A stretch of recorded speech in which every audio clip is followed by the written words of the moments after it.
하나님의 말씀 구약성경 잠언 15장입니다.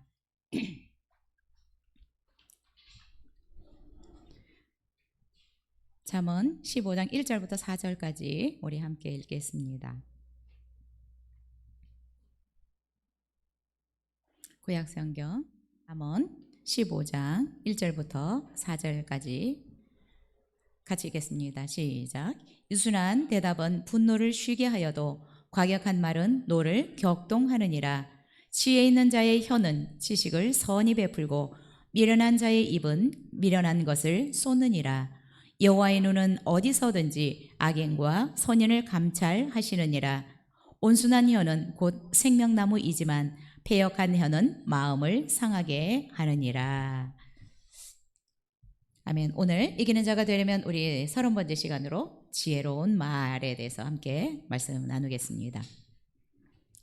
어떤 언어학자가 이런 이야기를 했습니다. 사람이 한평생 목숨을 지키는 데 필요한 공기와 음식을 빼놓고 말만큼 중요한 것은 없다라고 했습니다. 그리고 사람이 하는 모든 일 중에서 말을 하는 것보다 더 신비로운 것은 없다라고 했습니다. 그리고 인간의 능력은 다른 어떤 피조물과 비교할 수 없이 뛰어나다라고 말을 했습니다. 자, 그러면서 이 언어학자는 이렇게 이야기를 했습니다. 인간이 동물로부터 진화했다라는 것은 믿기 어려운 일이다. 왜냐하면 다른 피조물들은 창조 때나 지금이나 발전된 것이 거의 없기 때문이다. 집을 짓는 것이나 사는 모습이 여전히 똑같다라는 것입니다. 그런데 인간은 집을 짓는 기술, 음식, 옷, 생활용품 등 얼마나 발전하고 성장했는가. 그래서 인간이 동물로부터 진화했다라는 것은 믿기 어려운 일이다라고 반박했습니다. 여러분, 우리가 말을 할 수 있다라고 하는 것은 동물과 구별되는 것 중에 가장 두드러진 특징이라고 말씀을 드렸습니다. 그리고 하나님께서 우리에게 주신 가장 특별하고 놀라운 선물이 말하는 것이다라고 지난 시간에 말씀을 드렸습니다. 여러분, 말이 이렇게 가장 특별하고 놀라운 선물이지만 말을 어떻게 하느냐에 따라서 놀라운 영향력을 발휘하기도 하고 엄청난 파괴력을 발휘하기도 합니다. 그래서 우리가 하나님께서 우리에게 주신 이 특별한 축복의 도구인 이 말을 지혜롭게 잘 사용하게 된다면 우리 인간들은, 우리 또 성도들은 특별히 이기는 삶을 살 수 있다라고 생각이 됩니다. 그래서 오늘 이기는 자가 되려면 30번째 시간으로 지혜로운 말을 하라 라는 제목으로 말씀 나누려고 합니다. 네, 이기는 자가 되려면, 승리의 삶을 사는 자가 되기를 원하면 말을 지혜롭게 할 줄 알아야 한다라고 생각이 됩니다. 우리 1절, 2절 같이 읽겠습니다. 시작. 유순한 대답은 분노를 쉬게 하여도 과격한 말은 노를 격동하느니라. 지혜 있는 자의 혀는 지식을 선히 베풀고 미련한 자의 입은 미련한 것을 쏟느니라. 여러분, 정말 이기는 자가 되기를 원하신다면 말하는 것을 지혜롭게 하기를 훈련할 수 있기를 바랍니다. 여러분, 말은 힘과 권세가 있어서 어떻게 하느냐에 따라서 우리의 상황을 좋게 할 수도 있고 악화시킬 수 있는 도구가 된다라는 것입니다. 여러분, 오늘 본문을 보면 하나님은 지혜로운 말과 어리석은 자의 말을 대조하면서 그 의미를 극적으로 전달하고 있는 것을 볼 수 있습니다. 1절에 보니까 유순한 대답은 분노를 쉬게 한다라고 말씀하고 있습니다. 여기서 유순하다라고 하는 말은 히브리 말로는 라크라는 단어를 쓰는데 부드럽다, 상냥하다, 온화하다라는 의미가 있습니다. 이 유순하다라고 하는 말, 부드럽다, 상냥하다, 온화하다, 여러분, 이 유순한 말은 어떤 사람이 화가 나서 분노가 극에 달해도 이 유순한 말 한마디가 그 사람의 이 분노를 녹이고 또한 분노로부터 돌이킬 수 있게 할 수 있다라는 의미입니다. 여러분, 말 한마디가 분노에 찬 사람의 마음을 녹일 수 있다. 라는 것입니다. 자, 그런데 그에 반해서 과격한 말은 노를 격동한다라고 얘기를 합니다. 말이 사람의 분노를 완전히 쉬게 할 수 있지만 말이 사람들의 분노를 격동시킬 수 있게 만든다라는 것입니다.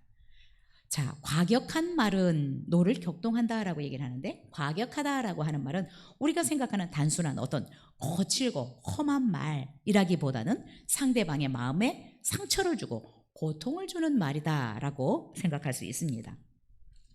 자, 이렇게 이 과격한 말들은 상대방의 감정을 불쾌하게 만들어서 노를 격동시킬 수 있는 말이다라고 생각하시면 됩니다. 자, 유순한 말은 노를 쉬게 하지만 과격한 말은 노를 격동시킨다. 여러분, 이 1절의 말은 모세의 말과 이스라엘 백성들의 말에 딱 맞는 말씀인 것 같습니다. 출애굽기 32장에 보면 모세가 율법을 받기 위해서 시내산에 올라갔습니다. 자, 시내산에 올라간 사이에 이스라엘 백성들은 참지 못하고 기다리지 못하고 금을 거두어서 금송아지를 만들었습니다. 하나님께서 크신 능력으로 이 이스라엘 백성들을 바로의 손에서 해방을 시켰는데, 이들은 금송아지를 만들어 놓고 이 금송아지에게 이것이 우리를 애굽에서 인도해낸 신이다라고 말을 했습니다.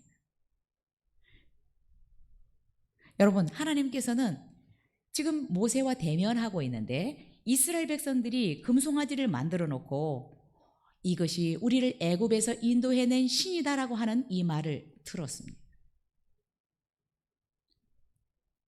그래서 하나님이 어떻게 해요? 노가 격동하셨습니다. 그래서 모세에게 이 백성들을 내가 다 진멸해버리겠다라고 말씀하셨습니다. 자, 그런데 하나님의 그 격동하는 이 노를 일으켰던 이 말, 이 금송아지가 우리를 애굽에서 인도해낸 신이다라고 말을 한 이 말로 인해서 하나님은 진노가 격발되셨습니다. 자, 그런데 이 경로를 잠재우는 모세의 한마디가 있습니다. 모세가 하나님께 이렇게 얘기합니다. 하나님께서 이스라엘 백성들을 진노하시면, 이스라엘 백성을 진멸해 보시면 애굽 사람들이 어떻게 생각할 것 같습니까?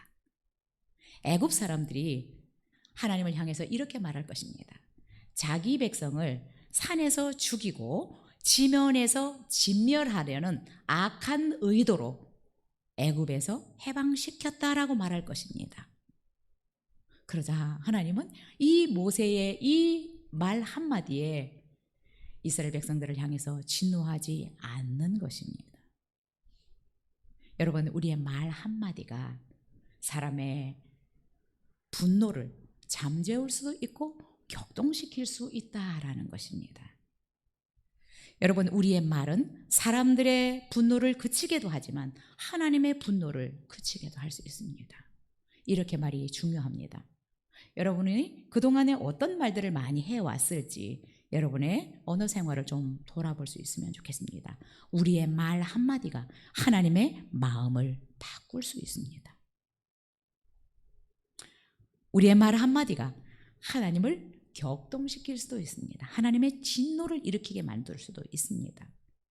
우리의 언어 생활이 어떠해야 될지 여러분 잘 생각할 수 있었으면 좋겠습니다. 저는 우리의 말이 하나님의 보좌를 움직이게 만들고 우리의 말이 우리의 삶을 바꿀 수 있다라고 생각합니다. 여러분, 모세의 말 한마디는 하나님의 그 진노를 잠재우게 만들었습니다. 여러분의 말 한마디가 여러분의 상황을 바꿀 수 있다라고 저는 생각이 됩니다. 그래서 우리는 말을 지혜롭게 해야 한다라는 것입니다. 그리고 지혜롭게 말할 수 있도록 계속적으로 우리의 말하는 훈련을 해야 된다라고 생각이 됩니다. 굉장히 중요하고 우리의 인생을 좌우할 수 있는 것인데 우리는 다른 공부는 참 열심히 하는데 말하는 훈련을 잘 못할 수 있습니다. 여러분, 여러분의 언어 생활을 지혜롭게 할 수 있기를 축복합니다.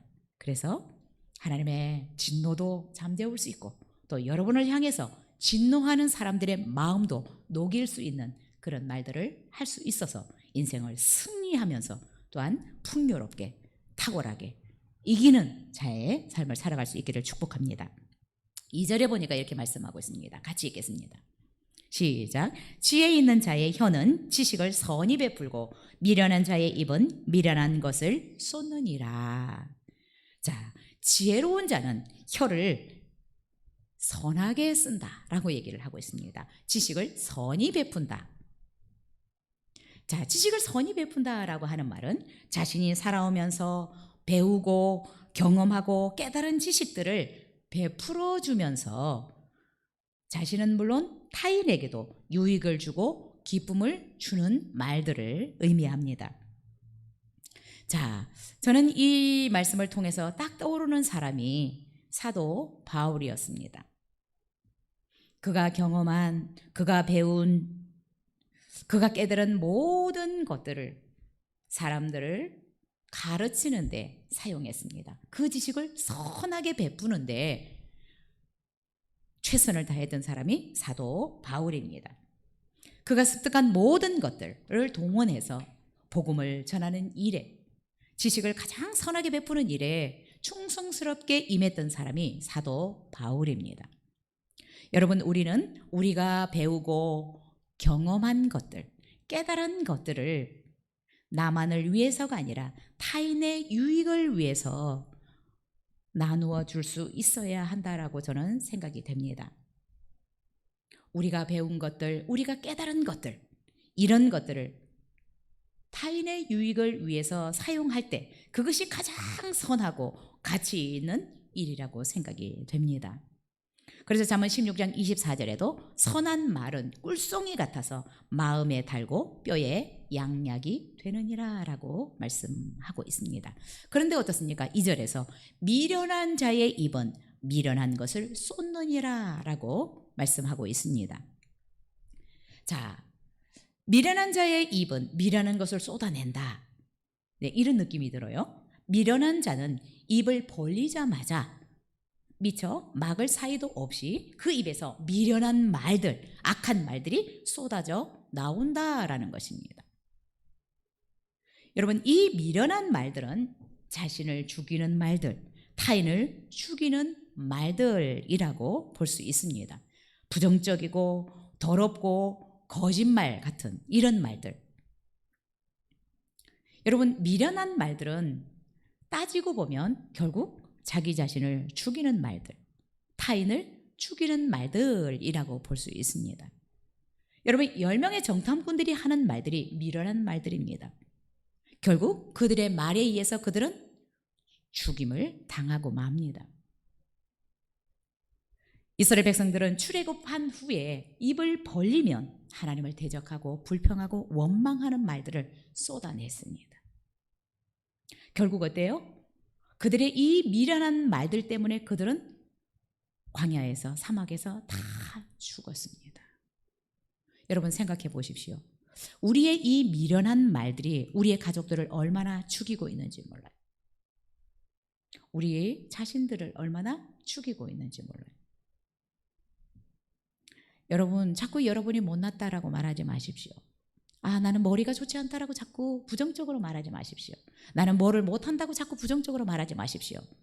여러분들 가운데 있는 좋은 것들을 여러분 스스로에게도, 여러분의 자녀들에게도, 여러분의 남편, 여러분의 아내들에게 말할 수 있었으면 좋겠습니다. 여러분, 우리가 그런데 얼마나 미련하게 말하고 있는지 몰라요.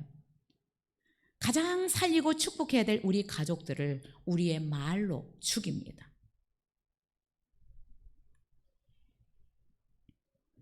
저는 시골에서 살 때 우리 뒷집에 살고 있는 우리 친척, 이 엄마가 얼마나 자식들을 향해서 이 미련하게 악한 말들을 하는지 모르겠어요. 그 욕을 하면서 자녀들을 저주스럽게 말을 하는 그런 얘기들을 들었어요.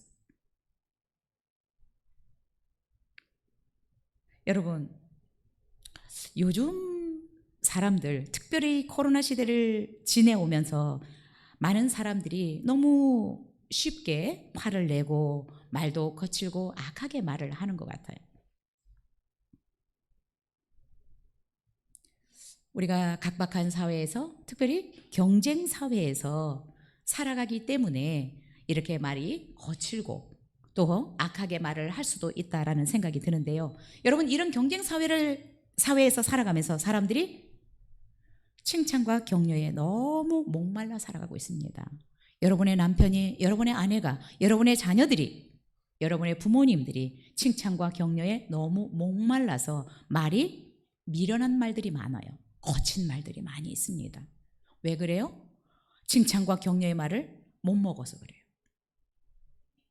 그래서 말들이 거칠어져요. 미련한 말들이 많아요. 여러분, 그래서 음식을 못 먹고 배고픈 사람보다는 요즘은 격려와 칭찬과 용기를 주는 말을 못 먹어서 마음이 삭막해져 있는 사람들이 너무 많습니다. 그래서 말들이 너무 삭막해지고 거칠어지고 또한 미련함, 어리석은 이런 말들을 많이 사용하고 있다라고 생각이 됩니다. 여러분은 언제 칭찬을 들어보셨습니까?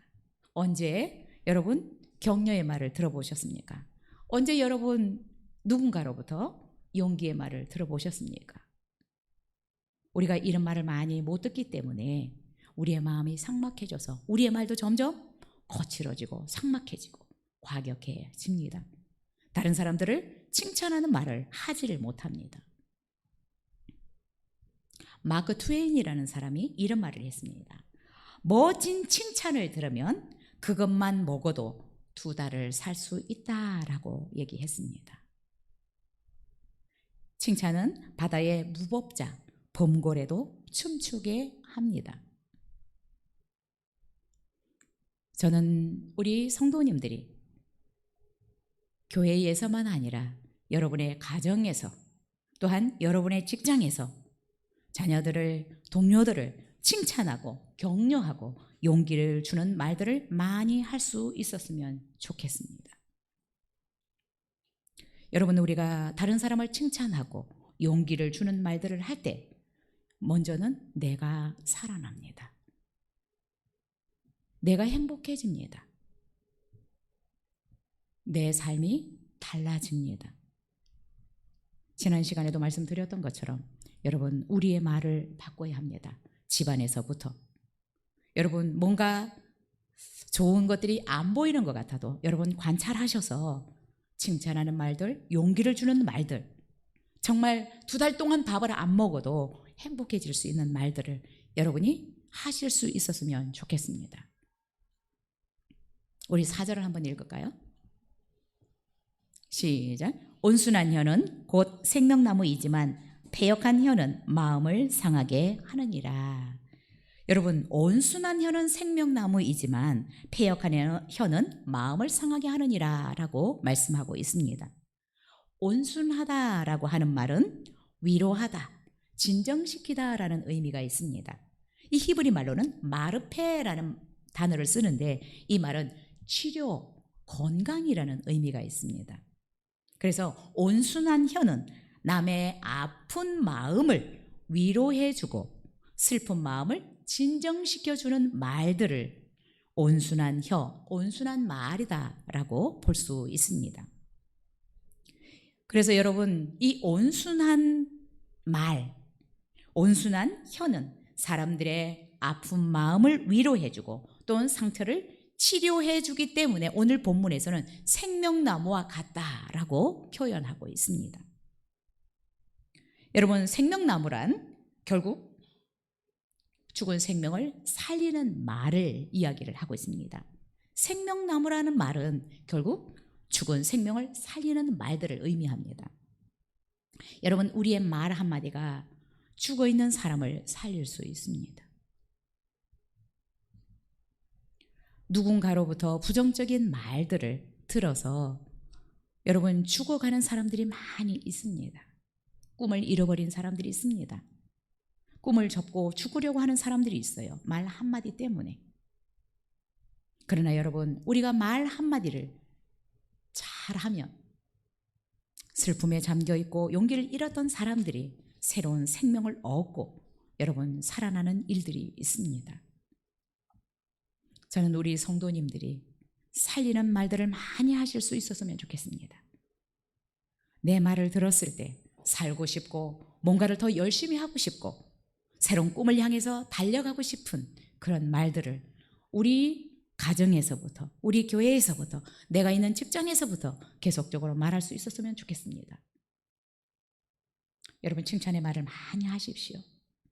격려의 말들을 많이 하십시오. 축복의 말들을 많이 하실 수 있었으면 좋겠습니다. 위로의 말들을 많이 할 수 있었으면 좋겠습니다. 여러분, 정말 한번 돌아가서 생각해 보십시오.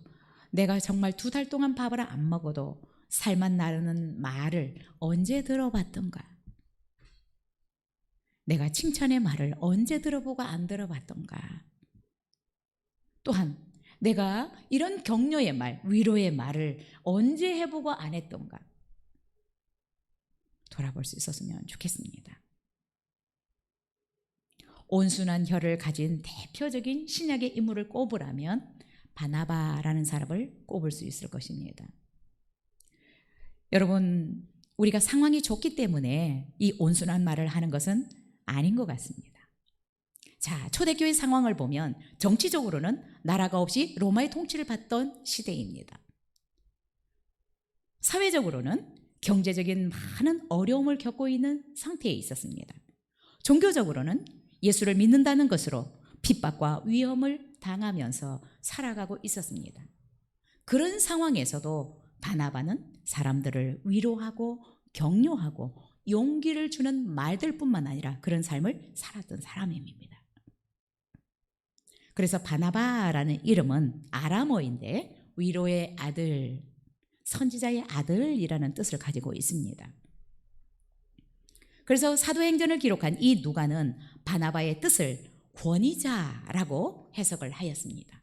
이 권위자라는 말은 위로하는 자, 칭찬하는 자라는 뜻입니다.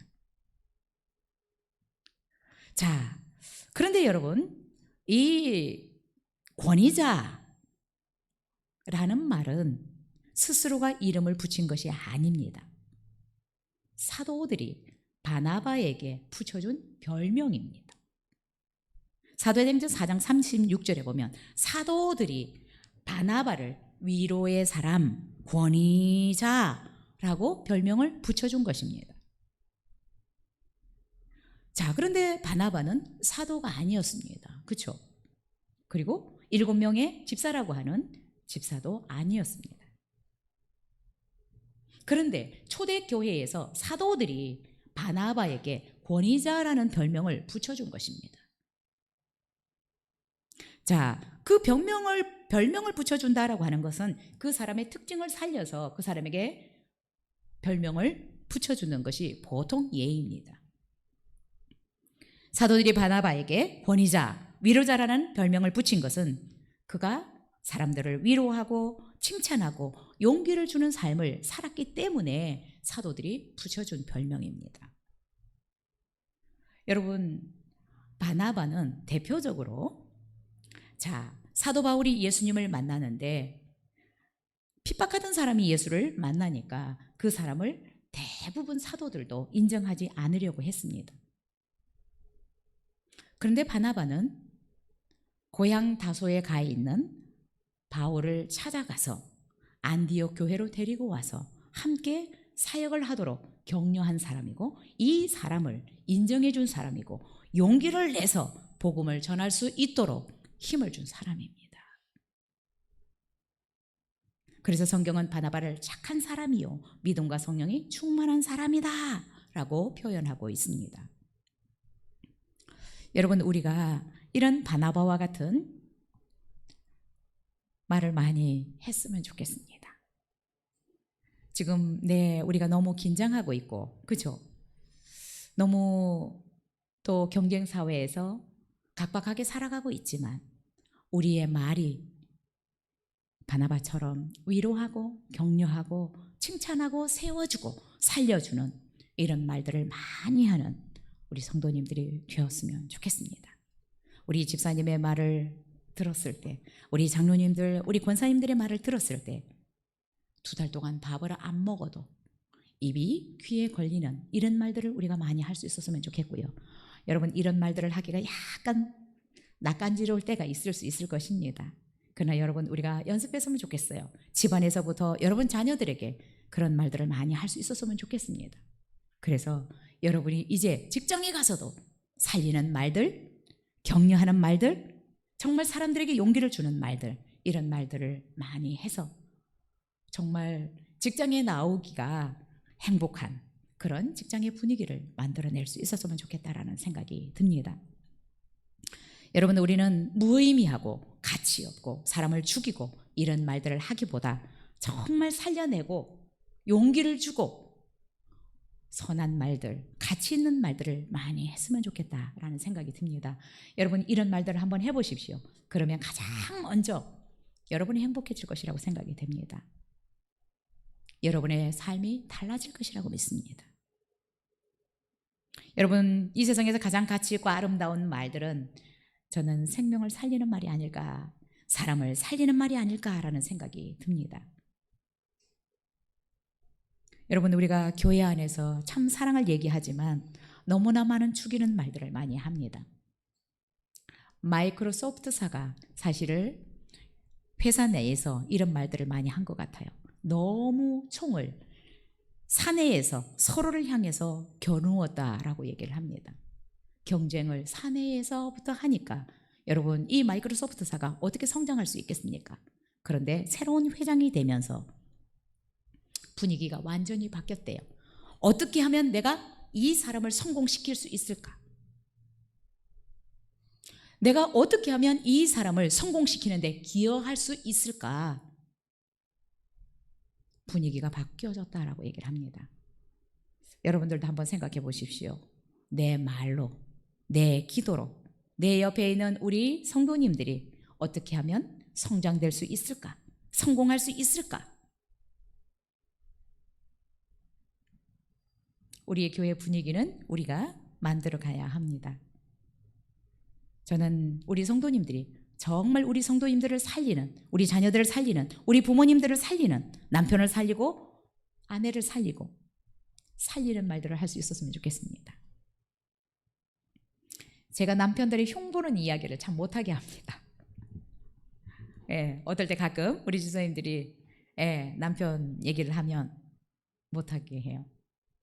죽이는 말들을 해서는 안 됩니다. 어떻든 살려내야 됩니다. 여러분, 우리는 살리는 말들을 하십시다. 힘을 내게 하는, 살맛나게 만드는 이런 말들을 많이 했으면 좋겠습니다. 여러분, 가까운 집안에서부터 여러분이 많이 하실 수 있기를 바라고요. 또한 우리 교회 가운데서, 여러분의 직장 가운데서 이런 말들을 많이 할 수 있었으면 좋겠습니다. 그리고 무엇보다 여러분, 세상에서 가장 가치 있는 말, 아름다운 말은 생명을 살리는 말이라고 생각이 됩니다. 결국 이 말은 복음을 전하는 것이라고 볼 수 있습니다. 죽어있는 생명에게 복된 소식을 전해줘서 그 생명을 살려내는 이 말이 가장 선하고 가치 있는 아름다운 말이 아닐까라는 생각이 됩니다. 죽어있는 영혼을 살려내는 이 복음을 전하는 말. 그래서 하나님은 그들의 발걸음이 아름답다라고 말씀하고 있습니다. 여러분, 우리가 예수 그리스도를 전할 때 죽어있는 영혼들이 살아나는 놀라운 역사가 있습니다.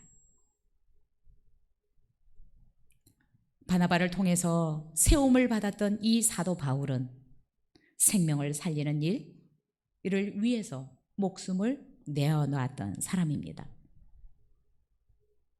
죽어있는 영혼들을 향해서 그는 복음을 생명 다해서 전했던 사람입니다. 여러분, 생명을 살리는 말보다 더 가치 있고 선한 말은 없을 것 같습니다.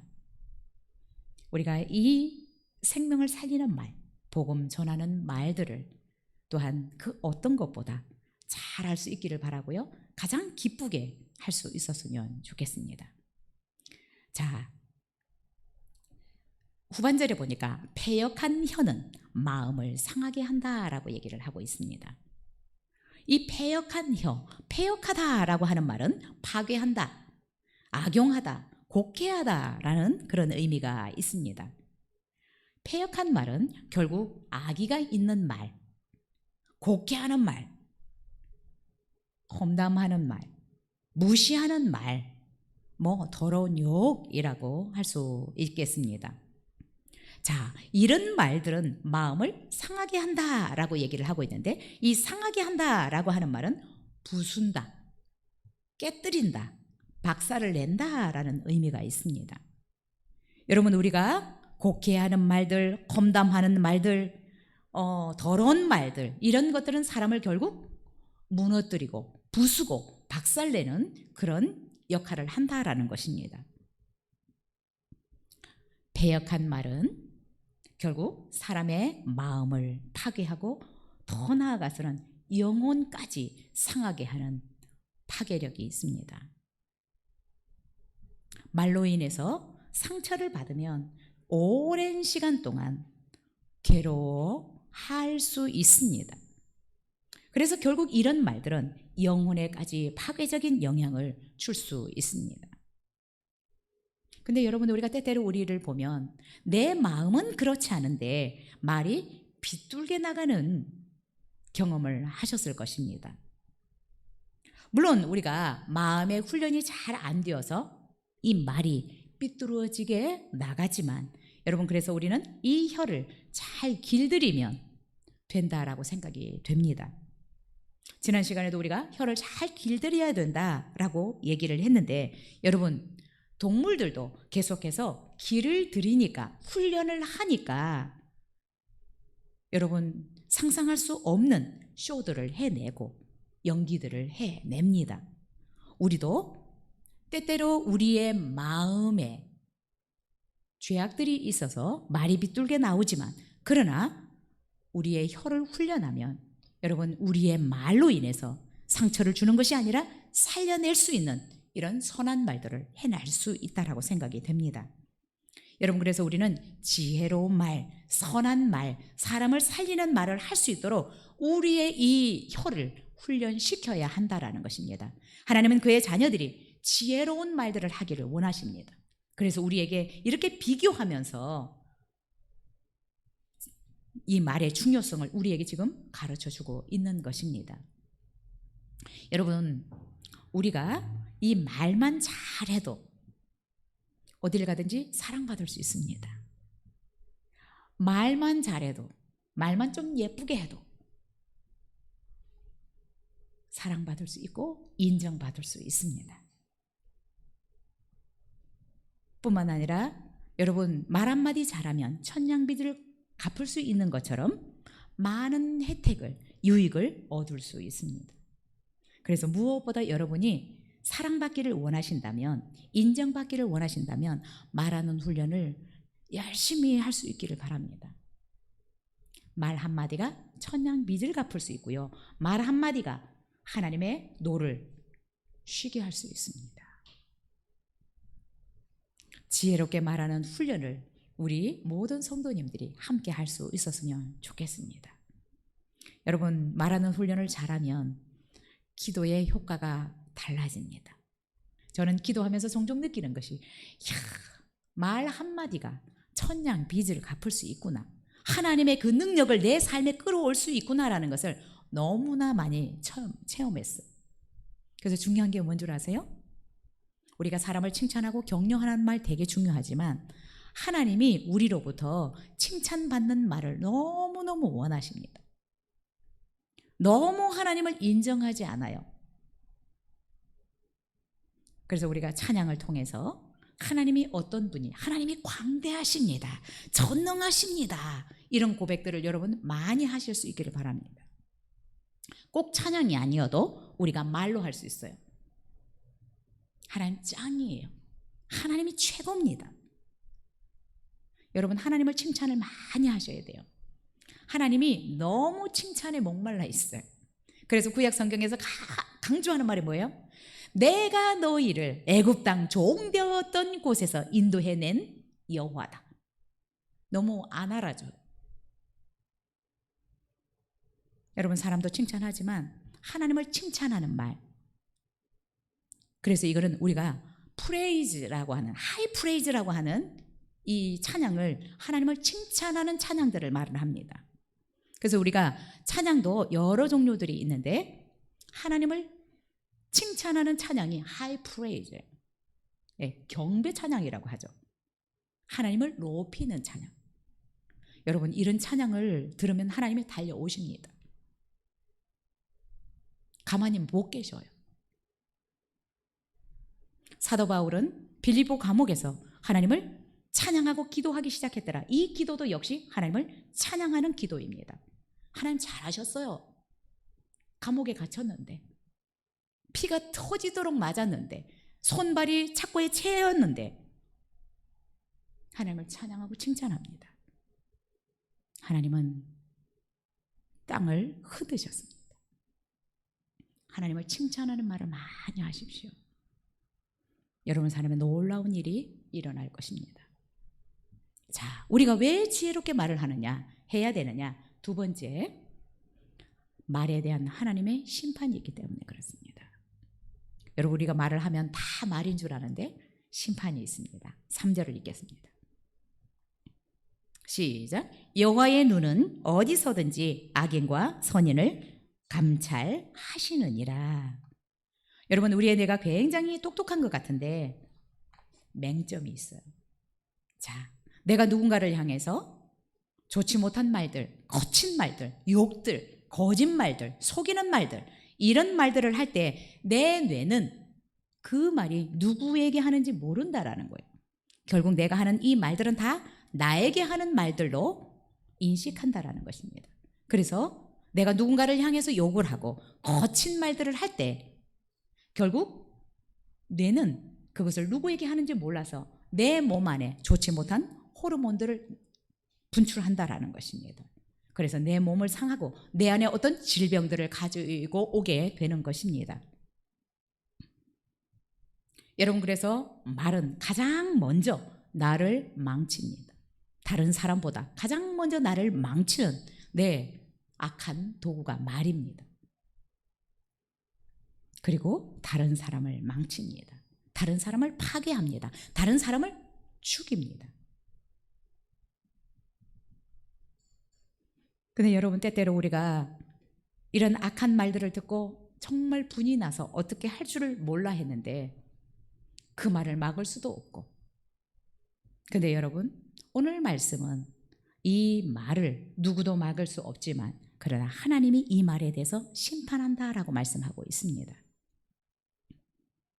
여호와의 눈은 어디서든지 악인과 선인을 감찰하시느니라 라고 말씀을 하셨습니다. 여기서 감찰한다라고 하는 것은 주의 깊게 살핀다라는 말입니다. 자세하게 관찰한다라는 의미입니다. 여러분, 지금도 하나님은 우리의 마음을 살피고 있습니다. 우리의 생각들을 관찰하고 있습니다.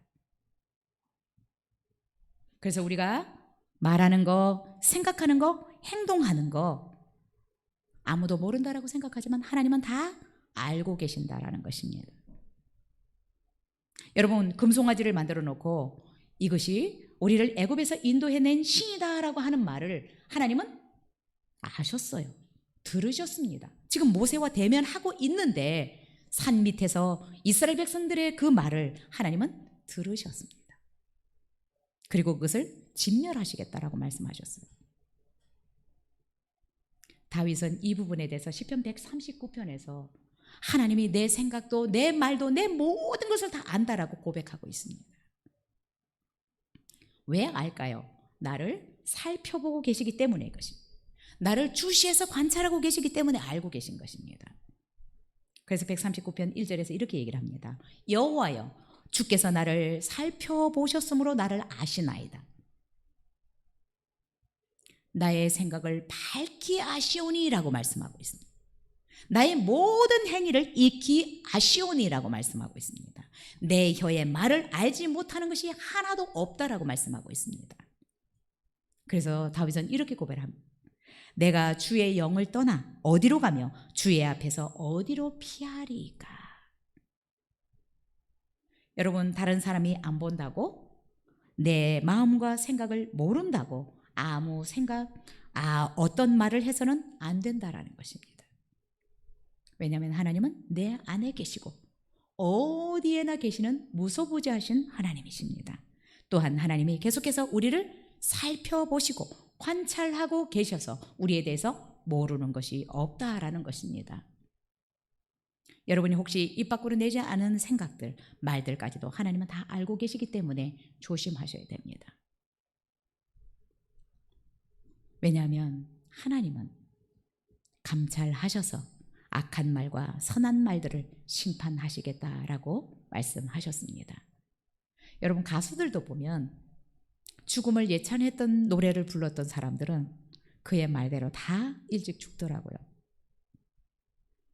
신기하게 자기의 말대로.